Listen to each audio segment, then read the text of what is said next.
Magandang araw sa iyo lahat mga kababayan na welcome. Alam po ninyo mga kababayan na itong araw na to ay punong-puno ng panibagong mga issue, drama, pakulo, ingay sa politika. Akala nyo ba naman kaya ito daw si Pangulong Marcos ay na-hospital. Nag-stay raw sa hospital, magdamag yata para daw sa medical observation. Dahil daw nakaramdam ng hindi daw siya komportable. Pero nagulat po ako na biglang nagpa-interview. Ito sabi niya So sir, ano mensahe niyo doon sa mga taong nais na kayo mawala sa pwesto? Okay, huwag kayo muna masyadong ma-excited dahil it's not a life-threatening Oo. condition.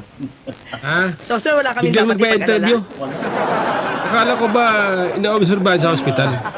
Bakit hindi naman yata nakikita sa kanyang Thank you sir, thank you so much. nanalita na siya ay nakaranas ng hindi maganda. Kaya ang tanong natin, totoo ba Mr. President na ikaw ay na-hospital? O drama lang? At ang sinasabing dahilan ng inyong pagka-hospital ay overwork o baka naman overdose. Nagtatanong lang po Mr. President. Ay hindi niyo ko po masisisi kung bakit nagdududa kami. Kayo din naman ang may kagagawan Kasi nga hindi kayo nagsasabi ng tapat sa taong bayan. Kaya kami nagdududa. Yung mga nangyayari sa inyo hindi kami naniniwala na totoong nangyayari. Kasi nga dala na kami sa pagkukunwari, Mr. President. Kaya hindi nyo masisisi ang tao kung bakit sa halip na maniwala sa inyo, pag-pray kayo, ito po ang aming reaksyon, ito po ang aming pakiramdam. Totoo ba? Pagdududa. Totoo ba na kayo na ospital? O drama lamang? Yan po ang aking tanong. Ito itong araw na ito mga kababayan, mayroon pong panibagong impeachment na sinampa laban kay Pangulong Marcos. Okay? Kaninang umaga, nagsampa po ng impeachment itong Makabayan Black. Ang problema, hindi daw tinanggap. Bakit kaya? Di ba karapatan naman nila yun? Mag-file ng impeachment. Tapos, ngayong hapon, nag-file din po ng impeachment naman itong grupo ng mga abogado na pinangungunahan ni Mike Defensor. May kasama silang mga abogado. Kasama din nila si dating Gobernador Chavit Singson na siyang nangunguna. Siyempre kasama din yan si Atty. Jing Paras, Atty. Topacio. By the way nga pala, itong si Atty. Topacio pala ay nanumpa na sa PDP. Siya po ay official ng membro ng PDP laban. Wow, attorney! Alam po ninyo attorney Topacio. Ako po ay tagahanga ninyo. Dahil po kayo ay isang magaling na abogado, matalino, matapang, may paninindigan, hindi balingbing. Palakpakan. Ako po hanga sa inyo sa iyong katalinuhan. Marami kayo mga hinawakang kaso, talagang mga high profile. Yung mga tao na malalaki, may pangalan. Katulad ni dating Presidente GMA. Si Congressman Arnolfo Tibes. Arnolfo Tibes.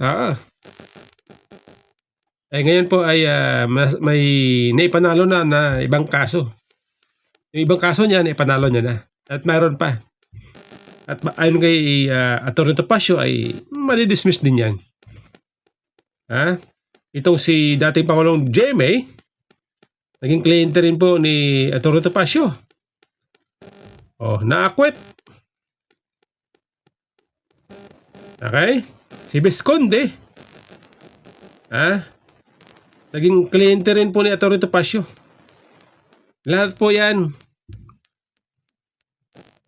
Panalo.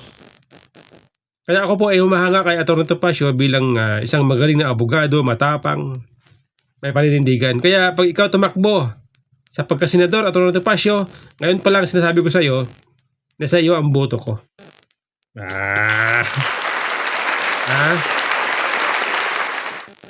Ay ngayon balik tayo sa impeachment mga kababayan Hindi daw po tinanggap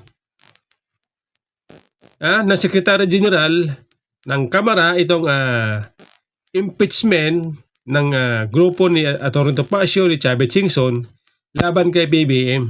Bakit? Ay yung impeachment na sinampa nung Monday yung abogado na sinasabing abogado raw ni Lisa Marcos.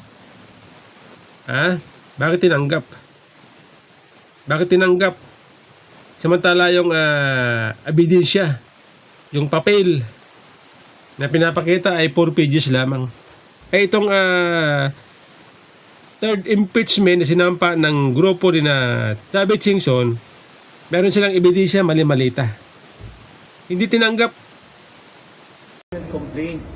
Kaya kami may prepared statement na kami tungkol dito sa ginawa dahil na-anticipate na namin na talaga magkakaproblema sa mismo pag-file namin. At katulad nga na nangyari at na-anticipate namin, gano'n nga. So if I will be allowed to read the statement to be clear, distribute na lang siguro.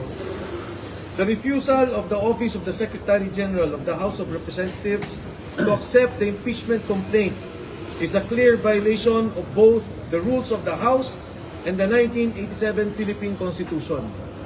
Under the Constitution, the House of Representatives has the sole power to initiate impeachment proceedings. The rules of the House explicitly provide a ministerial duty for the Office of the Secretary General to receive and record impeachment complaints that are duly filed. There is no discretion given to the Secretary General to reject, screen, delay, or block such filings.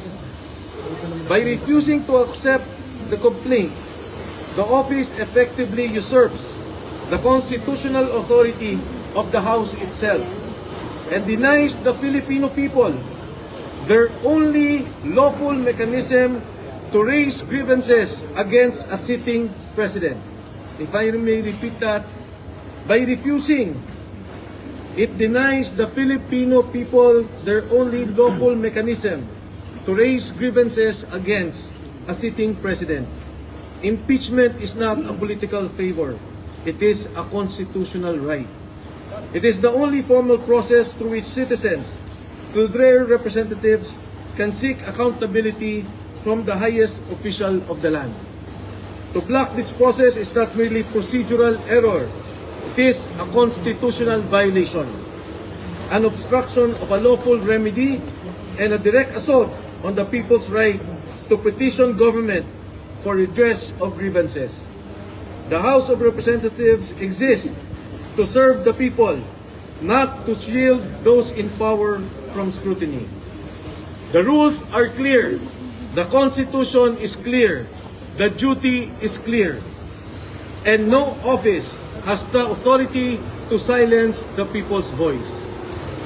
Maraming salamat po at magandang hapon sa inyong lahat. If I may distribute this. Sir, question. Dadagdag ko lang. Yung impeachment complaint is actually a people's complaint. Yun lang. So, hindi kailangan pigilan ang reklamo ng taong bayan. It's a people's complaint. It's a constitutional process na nasa constitution natin na pinoprovide para sa ating lahat. So, Wala na akong idadagdag. Okay na yun.